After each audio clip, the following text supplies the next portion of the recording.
Field day উপলক্ষে শান্তিরবাজার মহকুমার হিচাছড়া ADC village এলাকায় কৃষকদের কৃষিজ জমি পরিদর্শন করলেন কৃষি দফতরের অধিকর্তা। জমি পরিদর্শনকালে তিনি কথা বলেন কৃষকদের সাথে। মূলত রাজ্যভিত্তিক ফিল্ড ডে উপলক্ষেই অধিকর্তার এই কৃষি জমি পরিদর্শন। জোলাইবাড়ি কৃষি দপ্তরের উদ্যোগে উত্তর হিচামারা এডিসি ভিলেজে অনুষ্ঠিত হয় রাজ্যভিত্তিক ফিল্ড ডে। রাজ্য সরকার চাইছে কৃষকদের আয় দ্বিগুণ করতে। সরকারের উদ্দেশ্যকে সাফল্যমণ্ডিত করতে প্রতিনিয়ত কাজ করে যাচ্ছে জোলাইবাড়ি কৃষি দপ্তরের তত্ত্বাবধায়ক শ্রীদাম দাস। গত আগস্ট মাসের বন্যায় সারা রাজ্যের লোক ক্ষতির সম্মুখীন হয়েছে। এর মধ্যে জোলাইবাড়িতে কৃষকরা ব্যাপক ক্ষতির সম্মুখীন হয়েছেন। জোলাইবাড়ি অধিকাংশ লোক কৃষিকাজের উপর নির্ভরশীল। বন্যার পরবর্তী সময় এলাকার কৃষকদের সার্বিক সহযোগিতায় কাজ করে গেছেন জোলাইবাড়ি কৃষি দপ্তরের তত্ত্বাবধায়ক শ্রীদাম দাস।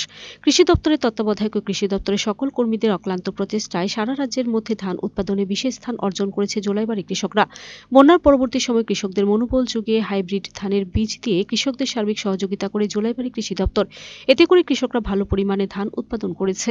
সংবাদ মাধ্যমের সম্মুখীন হয়ে কৃষকরা জানান তারা আশা করেননি এই পরিমাণে ধান উৎপাদন হবে। সরকার সহযোগিতায় ও জোলাইবাড়ি কৃষি দপ্তরের তত্ত্বাবধায়কের সহযোগিতায় কৃষকরা অনেক পরিমাণে ধান উৎপাদন করে নিজেদের আয় দ্বিগুণ করতে সক্ষম হয়েছে। সোমবার উত্তর হিচামারা এলাকায় কৃষকদের কৃষিজ জমি পরিদর্শন করলেন কৃষি দপ্তরের ডাইরেক্টর সরবিন্দ দাস।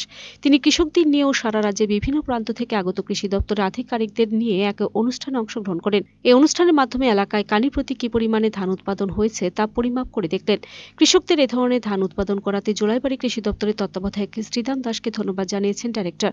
এদিনের অনুষ্ঠান উপস্থিত কৃষকদের মধ্যে ব্যাপক উৎসাহ উদ্দীপনা লক্ষ্য করা যায়। এখানে এসেছি আমাদের জোলাইবাড়ি কৃষি মহকুমাতে। এখানে আসার মূল উদ্দেশ্য হলো আমরা ত্রিপুরা রাজ্যে যে ফ্লাড সিচুয়েশন হয়েছিল আমাদের আগস্ট মাসের 16 থেকে 20-21 পর্যন্ত যে ফ্লাড সিচুয়েশন ছিল, তারপরে কৃষি দপ্তর ব্যাপক ধান চাষের জন্য পরিকল্পনা নিয়েছিল। আমরা ওই ফ্লাডের পরেও প্রায় 8,000 হেক্টর জায়গাতে হাইব্রিড প্যাডি চাষ করেছিলাম এবং এবার হাইব্রিড প্যাডি চাষে আমরা অন্য একটা পদ্ধতি নিয়েছিলাম যেটাকে ডিএসআর বলে, ডাইরেক্ট সিডেড রাইস, অর্থাৎ সেখানে ডাইরেক্ট ধানের বীজ জমিতে বপন করা হয়েছিল। এবং আজকে আমরা সব ডেপুটি ডিরেক্টর সব ডিস্ট্রিক্ট এখানে উত্তর ত্রিপুরা থেকে শুরু করে দক্ষিণ ত্রিপুরা সবাই এসছেন। আমরা সচক্ষে দেখেছি, আপনারাও দেখেছেন যে এখানে ডাইরেক্ট সিডেড রাইস হাইব্রিডে কত উৎপাদন হয়। আজকে আমরা যে ক্রপ কাটটা করলাম এটার উৎপাদন হেক্টর প্রতি 5,400 কেজি এসেছে, যেটা আমাদের নর্মাল HYB পেডির চাইতে অনেক বেশি এবং সেটা কৃষকদের জন্য এনকারেজেবল। আমার সাথে আমাদের কৃষক ভাইও আছেন এখানে, উনিও বুঝতে পেরেছেন, উনি বলছেন যে হ্যাঁ সত্যি সেটা লাভজনক। Thank you. তো আপনি ফ্লাডের পরে ধান করছেন?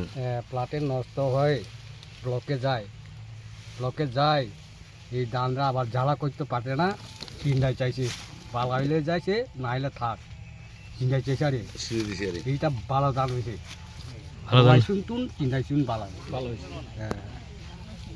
ধানটি সিটটা লাগাইছেন না? হ্যাঁ, একটু ফর আছে, বালু আছে, এখানে চিন্তায় চাইছে। আরে যায় না এমন ফল হইব আশা করছিলেন? না না, আশা নাই। উঠিতে সময় আবার চিন্তা করে চাইছে ধান তো উঠে, মনে মনে করছে চলে আইব, ক্ষেতের বাঁচি চাইছে, বাঁচি সে ধান হয়ে গেছে। না আরো বেশি ফল হয়েছে, এই রুয়াতুন আরো সরা লম্বা হয়েছে। হ্যাঁ, এটা আরো ফাঁক। Video report search India TNN।